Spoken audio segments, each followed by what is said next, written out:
me say something that sounds completely backwards at first. The tax system is not just a bill you pay, it's a blueprint, it's a map. In some ways, it's a giant instruction manual that tells you exactly how the government wants people to build wealth. And most people never read it. Think about that for a second. Most people spend their entire lives trying to earn more money, save a little money, maybe invest once in a while, and then every year they hand a chunk of that money over in taxes without ever asking a very important question. What behavior is the tax code actually rewarding? Because once you understand that, everything changes. The average person sees taxes as punishment. The wealthy tend to see taxes as signals. Signals telling them where to put their money, how to structure their income, what assets to buy, and what financial moves create the biggest long-term advantage. And whether you like that or not, that's how the game works. The IRS doesn't give you a gold star for working harder. It gives you incentives for doing specific things. It rewards investing. It rewards owning assets. It rewards starting businesses. It rewards long-term thinking. It rewards retirement contributions. It rewards real estate in ways that most salaried workers never fully understand. So when people say the system is rigged, sometimes what they really mean is, I was never taught how the system is designed. And that's the problem, because from the time you're young, you're told to work hard, get a stable job, make your money, and stay safe. But the tax code is sitting there the entire time quietly whispering something completely different. It's saying, if you want better treatment, own something, build something, invest in something, take calculated risk, delay gratification, think beyond your next paycheck. That's the wealth machine.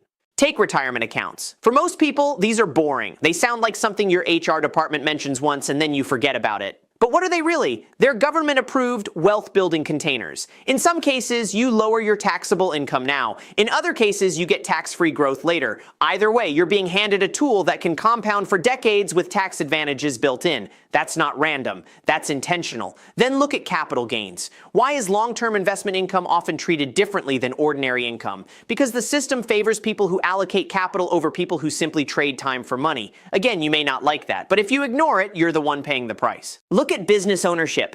If you're an employee, your income is usually visible, straightforward, and taxed in the most direct way possible. But once you own a business, a completely different conversation starts. Now there are expenses, reinvestment, equipment, office costs, software, advertising, travel tied to business activity, professional services, and strategic planning around how money flows through the business. Suddenly, you're not just earning money, you're structuring money. That's a huge difference. And then there's real estate, which might be one of the clearest examples of the wealth machine in action. You buy an asset that can produce cash flow, appreciate over time, let you use leverage, and in many cases create tax advantages through deductions and depreciation. So you could have an asset increasing in value while the tax code still recognizes certain losses on paper. That's why so many people who understand money end up circling back to real estate. It's not only about rent checks, it's about tax treatment. Meanwhile, the average consumer is doing the opposite. They earn active income. They pay taxes first. They spend what's left. They finance liabilities. They buy things that go down in value. And then they wonder why building wealth feels impossible.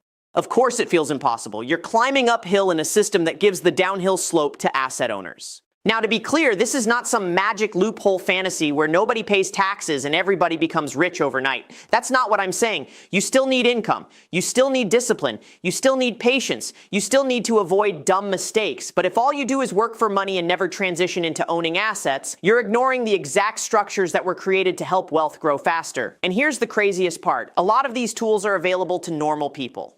You don't need to be a billionaire to contribute to retirement accounts. You don't need to be famous to open a business. You don't need to come from old money to buy index funds. You don't need a finance degree to learn how tax incentives work. You just need to stop acting like taxes are only something that happens after the money is made, because taxes influence how the money should be made in the first place. That mindset shift is everything. Instead of asking, how do I make more money this month? Start asking, how do I earn money in a way the tax code favors? Instead of asking, what can I buy? Ask, what can I own that pays me? Instead of asking, how do I avoid taxes? Ask, how do I build inside the rules that were clearly written to reward investors, business owners, and long-term asset holders? That's a smarter question. And once you see it, you can't unsee it. The IRS is not sending you a step-by-step guide in plain English saying, hey, here's how to build wealth. See, But it doesn't have to.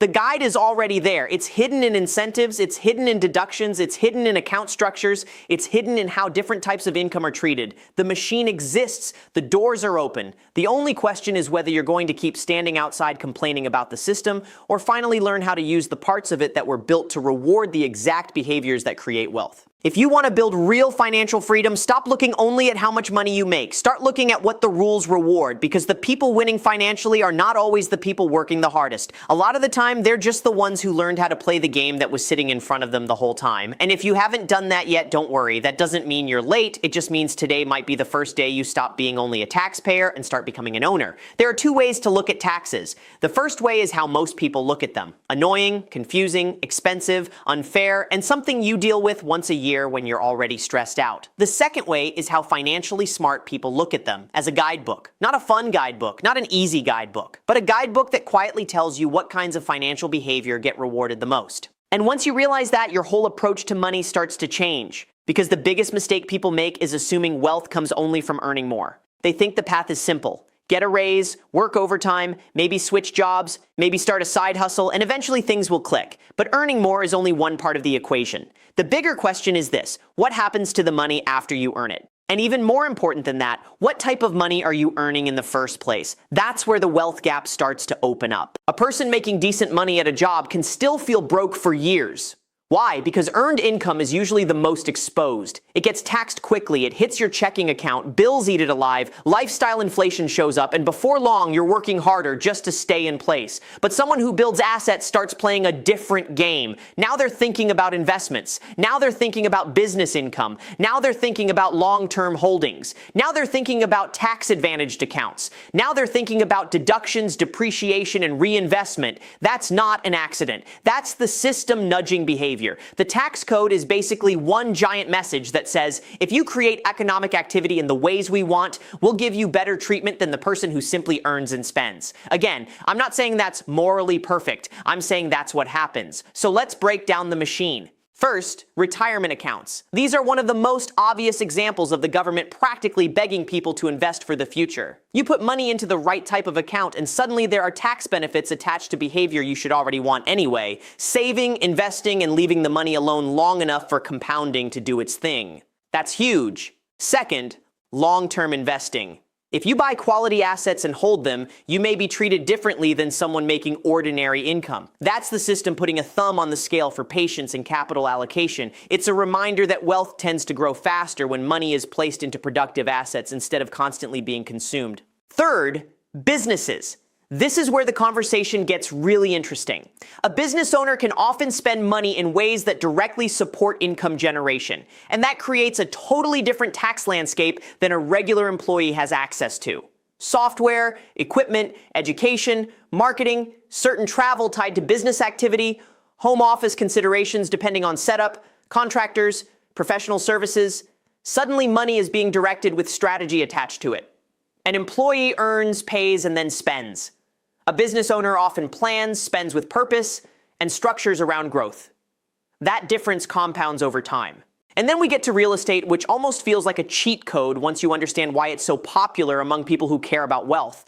Real estate gives you the potential for rental income, appreciation, leverage, inflation protection, and a tax framework that can be extremely favorable when used correctly. On paper and in practice, it can behave very differently from a normal paycheck. So if you ever wondered why so many wealthy people love owning businesses and property, this is why. It's not just ego, it's not just status. It's that the system tends to reward ownership more than labor alone. Now here's where this gets uncomfortable. A lot of people spend years trying to improve their finances while staying entirely inside a consumer mindset. They budget harder, they clip coupons, they cut coffee, they stress about tiny expenses, and sure, discipline matters. Waste matters, but none of that compares to the power of changing the category you operate in. Because you can only optimize a paycheck so much. Eventually, the breakthrough comes when you stop being only a worker and start becoming an owner. Owner of investments, owner of a brand, owner of a side business, owner of income-producing assets, owner of something that can grow without requiring every dollar to come from your direct labor. That's when the wealth machine starts working for you. And this is why personal finance advice can feel incomplete when it only focuses on spending less. Spending less is useful, but by itself it doesn't create leverage. It just creates breathing room. You still need the next step, which is putting that breathing room into assets and structures the system favors. That's the bridge most people never cross. They save money, but don't invest it intelligently. They make money, but don't structure it intentionally. They pay taxes, but never study what those taxes are encouraging them to do differently. And if you never study incentives, you end up financially obedient instead of financially strategic. So what should you do? Start by learning the difference between earned income and asset-based income. Learn what tax-advantaged accounts are available to you. Learn what expenses are legitimate in a business context. Learn why investors think in decades instead of weeks. Learn why wealthy people talk so much about owning equity, cash flowing assets, and tax efficiency. Not because you want to play tricks, because you want to stop playing blind. That's the whole point. The IRS didn't create a wealth machine by accident. It exists because governments want investment, productivity, business formation, housing activity, retirement preparation, and capital flow. Those behaviors are useful to the economy, so the rules often reward them, which means if you build your financial life around those behaviors, you stop moving against the current and start moving with it. And that might be the biggest financial lesson nobody teaches in school. You do not build wealth just by making money. You build wealth by making money in the right categories, keeping more of it legally, directing it into productive assets, and repeating that process long enough for time to do the heavy lifting. That's the machine. Most people never use it because nobody explains it clearly, but now you know. So if your entire financial plan is still just work more, save a little, hope for the best, that's your sign to level up. Because the real game isn't just income. It's ownership, it's structure, it's incentives. And once you understand that, you stop seeing the IRS as just the agency that takes your money and start seeing the clues they've been leaving in the rules the entire time. If I ask most people what the IRS does, they'd probably say something like this. They collect taxes, they audit people, they send forms nobody understands, and they make sure you never fully enjoy tax season again. And honestly, fair enough. But what if I told you that hidden underneath all of that complexity is something way more important? A wealth building system, not a perfect system, not an equal system, but a very real system. And once you understand how it works, you realize the problem for most people isn't that wealth is impossible. It's that they're operating in the least rewarded corner of the financial world while ignoring the parts of the system that were clearly designed to encourage ownership and long-term investing. Here's what I mean. If all you do is work a job, collect a paycheck, and spend what's left after taxes, you're essentially living in the most straightforward financial lane possible. There's nothing wrong with having a job. Most people start there. Some people stay there. But the issue is that this lane has the fewest advantages when it comes to building serious wealth. You trade time for money. Money gets taxed. You spend the rest. Then you do it again next month. That cycle can continue for decades. Now compare that to someone who starts layering in the behaviors the system tends to reward. They contribute to tax-advantaged retirement accounts. They invest in assets that can grow over time. They start a business or side business with real profit potential. They learn what can be deducted, what can be reinvested, and how to plan instead of react. They buy assets that may generate income, appreciate, or offer tax benefits. That person is no longer just participating in the economy. They're building inside the incentive structure of the economy. That's a big difference, because once you look at the tax code through that lens, it starts making a lot more sense. The government wants people to save for retirement, so there are accounts for that. The government wants investment and capital formation, so long-term investing gets favorable treatment in many situations. The government wants businesses to form, hire, spend, and grow, so there are rules that recognize legitimate business expenses. The government wants housing and development, so real estate gets its own set of advantages. Those are not random features. Those are policy signals, and the wealthy pay attention to signals. Meanwhile, the average person is stuck focusing on the wrong part of the game. They obsess over their tax refund. They panic over filing season. They hope a raise will fix everything. They assume wealth is mostly about income, when in reality, income is just the fuel. The real engine is what you do with it, how you structure it, and which lane you move into over time. This is why two people can earn similar amounts and end up in completely different financial positions 10 years later. One person spends nearly everything, maybe saves a little, and remains heavily dependent on active work.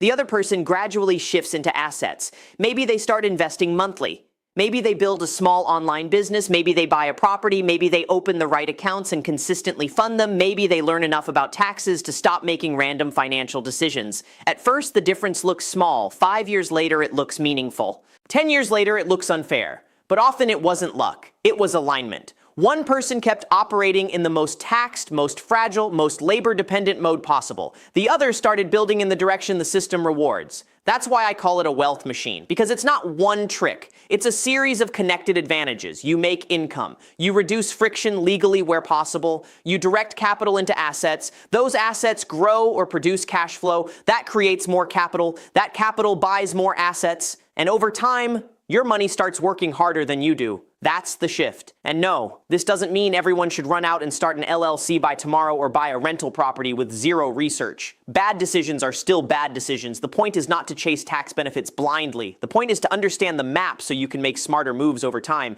because right now most people are trying to win a game they haven't even studied. They're working hard, but not strategically. They're saving, but not directing. They're earning, but not owning. And if you don't own, you usually stay dependent. That's the trap.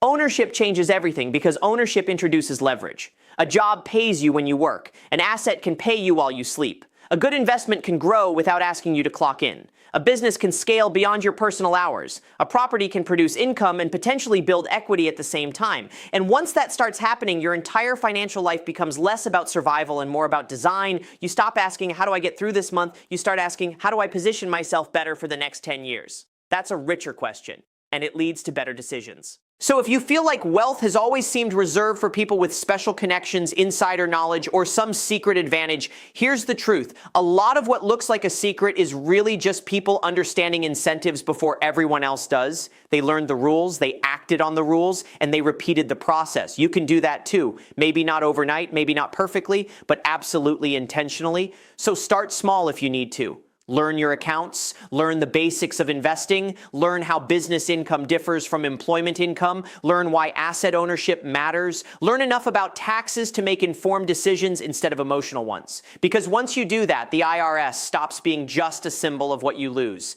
and starts revealing clues about how wealth is actually built. The machine is already there. Most people ignore it because they think taxes are only about paying.